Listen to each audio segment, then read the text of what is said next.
Ce jour-là, Jussieu Secours a signé un partenariat fort avec France Alzheimer. Aujourd'hui, on vous explique tout en quelques minutes. Ce partenariat est important parce que les ambulanciers, qui sont des professionnels de santé, sont tous les jours au contact des patients. Et des patients notamment atteints de la maladie d'Alzheimer. Je remercie Jussieu Secours très profondément de nous rejoindre pour justement apporter un plus à l'amélioration de ce quotidien. C'est vrai, on n'est pas toujours à l'aise avec la maladie d'Alzheimer. C'est parfois flou, parfois angoissant. Nous sommes également allés recueillir les témoignages des familles qui nous ont ouvert leurs portes, partagé leur quotidien et leurs problématiques.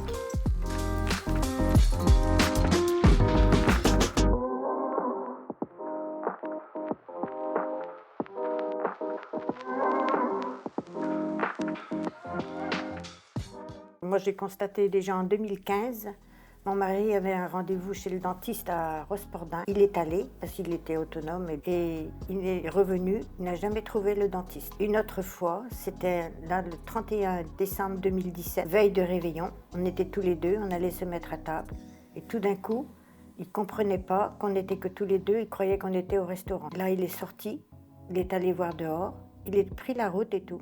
J'ai été obligée d'appeler les pompiers parce qu'il n'était plus gérable. Complètement désorienté, à peu près un an après qu'on était ici. Le médecin à Quimper m'a dit il y a aussi il y a l'Alzheimer aussi, les pertes de mémoire, enfin voilà. Il me sollicite tout le temps. Il faut toujours le rassurer, ne sait plus s'occuper seul. Là, le mois dernier, il m'a fait une chute et après, il a du mal à récupérer. Alors là, je peux vous dire que ça fait un an.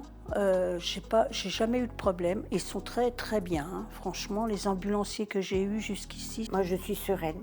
Ça me tranquillise parce que je sais qu'il n'est pas tout seul. Merci pour ce retour. On est allé poser des questions aux premiers concernés. Du coup, les difficultés qu'on rencontre assez souvent, il y a les personnes qui se détachent pendant les trajets. Après, on a des personnes, des fois le matin, qui ne veulent pas spécialement venir, ou même d'autres le soir qui ne veulent pas descendre du véhicule ou qui estiment ne pas être arrivées chez elles. Ça peut être les situations un peu compliquées, mais du coup, il faut leur expliquer calmement qu'on va faire, où on va, où on est. Et après, quand vraiment on rencontre une grosse difficulté, on a toujours du coup les numéros des familles ou de l'accueil de jour qu'on peut appeler pour nous aider. Le fait de revoir ces patients très régulièrement, eux, ça leur instaure aussi des repères. Du coup, il y a aussi ce climat de confiance qui s'installe entre nous. Certains jours de la semaine, ces patients sont accompagnés par des ambulanciers Jussieu Secours dans des résidences spécialisées, où nous avons pu rencontrer Chantal Blotière, assistante de soins en gérontologie et aide médico-psychologique. Souvent, quand ils viennent à l'accueil de jour, les trois quarts des personnes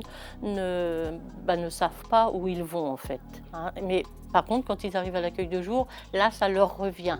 Et donc, nous, on dit que on passe la journée ensemble. Tout le temps leur expliquer, plusieurs fois dans la journée, quand ils sont, quand on les sent anxieux. Ils viennent passer la journée avec nous, il faut que ça soit dans la bonne humeur.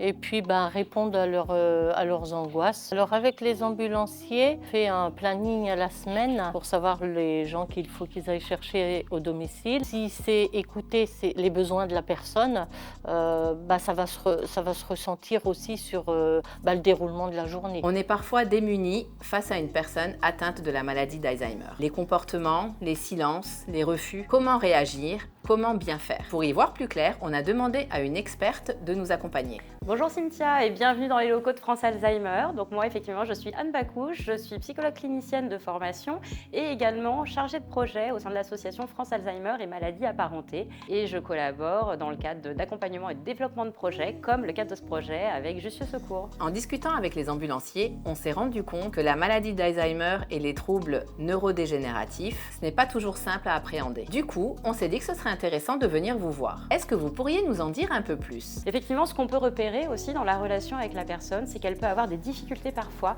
à gérer les tâches familières, des tâches qui lui étaient jusqu'alors familières et réalisées comme des automatismes. Donc ça peut être comme le fait de s'habiller, de préparer un repas, mais surtout dans la situation qui nous concerne, ça peut être tout simplement de savoir comment boucler sa ceinture une fois qu'on est à l'intérieur du véhicule. Donc on voit qu'il peut y avoir chez ces personnes aussi des difficultés dans le raisonnement, dans la concentration, concentration.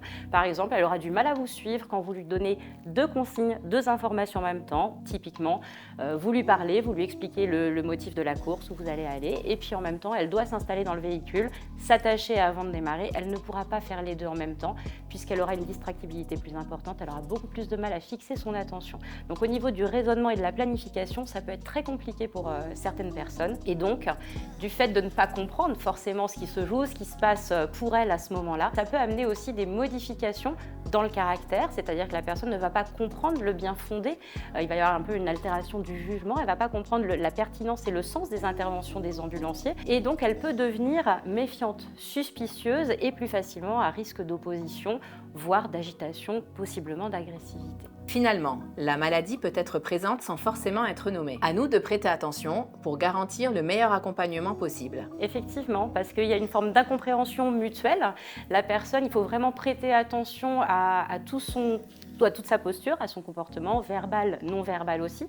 Les troubles du langage peuvent rendre compliqué la communication, que la personne exprime ses besoins ou ce qui va être compliqué pour elle, mais de là l'importance dans les postures à adopter et qu'on va aborder également, de porter attention à tout ce qu'elle va véhiculer. C'est-à-dire qu'il faut pouvoir penser les manifestations comportementales comme aussi un moyen pour elle d'exprimer ce qu'elle ressent et de possibles inconfort, tensions.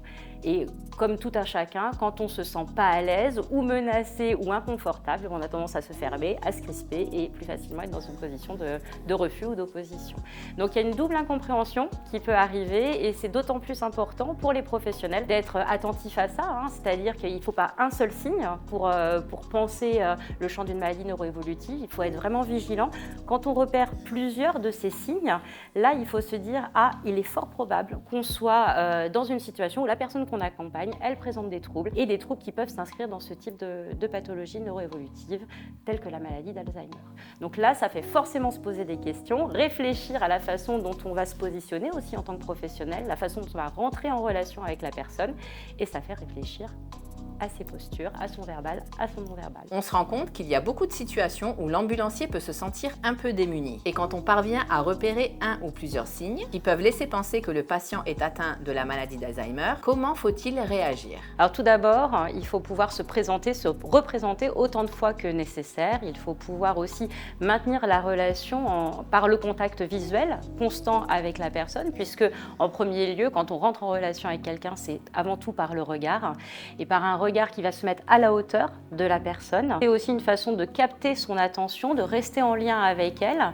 Et puis ça nous permet aussi de savoir à quel moment on peut commencer à lui parler de ce que l'on va faire avec elle. Donc bien attendre qu'elle soit disponible pour nous écouter avant de commencer à lui parler, bien évidemment. Et pour ce qui est de s'adresser à elle, toujours évidemment de façon calme, douce.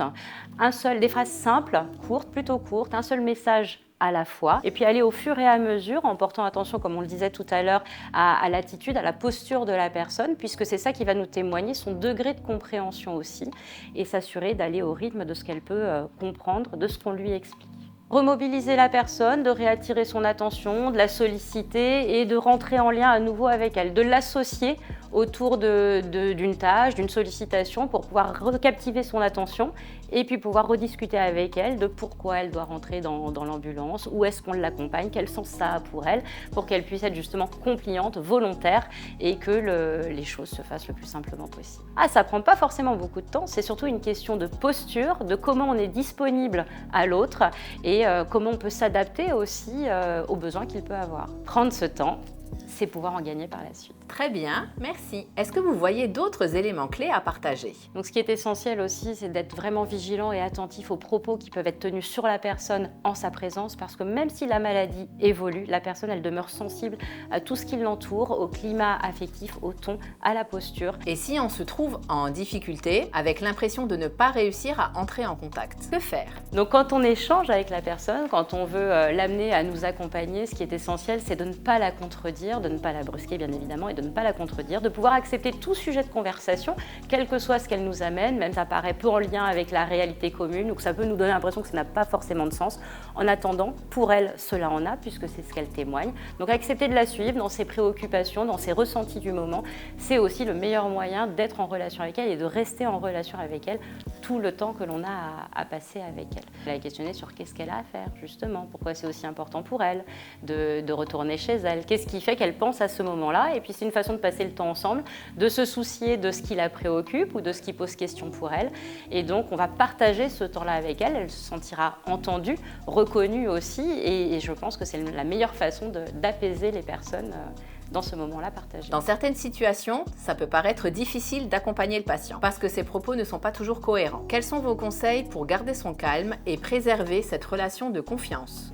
Oui, effectivement. Donc c'est vrai qu'il ne faut pas imposer non plus, il ne faut pas contraindre et imposer un sujet de conversation. Ça n'a pas forcément de sens de vouloir raisonner la personne, de la ramener dans une réalité commune aussi, parce qu'elle ne la percevra pas forcément de la même manière que nous. Ça ne prendra pas davantage sens, ça peut juste risquer de la braquer et qu'elle n'ait plus envie de discuter avec nous.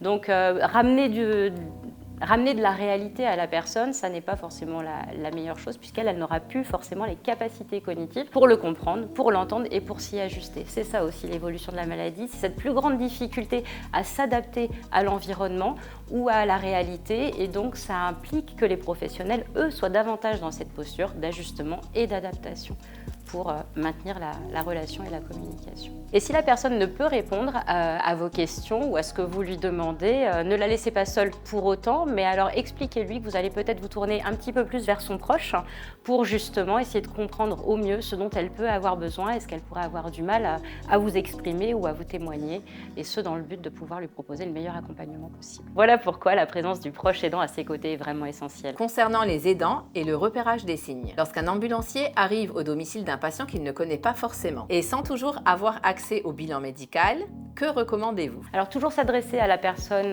que l'on va amener en premier lieu, bien évidemment, mais aussi solliciter son proche, l'associer au transport, c'est-à-dire qu'on peut aussi le questionner sur l'humeur du jour, comment se sent la personne, comment était la personne avant qu'on arrive pour la prendre en charge, et puis pouvoir enrichir aussi notre intervention de toutes ces petites informations que l'aidant va pouvoir nous partager sur l'humeur, sur les comportements, sur les choses qui peuvent être un peu brusquantes ou bousculantes pour la personne, pour pouvoir vraiment les avoir en tête et puis être dans l'anticipation et faire que tout se passe au mieux. Merci pour tous ces enseignements riches. Mais j'ai une question, Anne. Si on souhaite en savoir davantage, comment ça se passe? Eh bien, si vous voulez en savoir plus, n'hésitez pas à vous orienter vers la formation qui est au catalogue Jussieu et qui a été élaborée spécifiquement dans le partenariat entre France Alzheimer et maladies apparentées et Jussieu Secours. Rendez-vous bientôt dans nos sessions France Alzheimer et Jussieu Secours. Ciao, ciao!